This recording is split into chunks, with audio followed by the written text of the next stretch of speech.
په مزه مزه کابل ته کډې لاړې، پېښوره بیا به موږ پسې ته جاړې.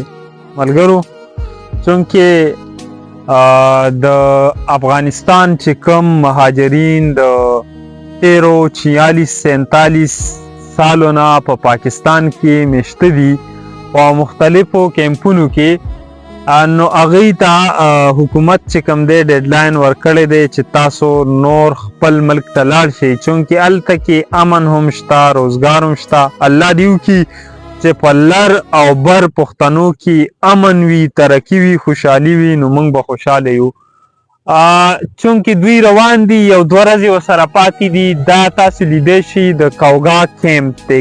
غوښتل مې چې لاړ شمه دغلته د دغه خپلو پښتنو افغانانو وروڼو سره ملاو شو، کوم چې پکې زموږ ملګري دي، یاران دوستان دي، دوی ته خیرباد ووایو، په مخه ښه ورته ووایو، چېرته چې هم وي ښه دې وي. یقینا موږ ورپسې خفه به هم یو، ډېر زیات به یې مسکو هم. راځئ چې نور هغوی د سره واورو.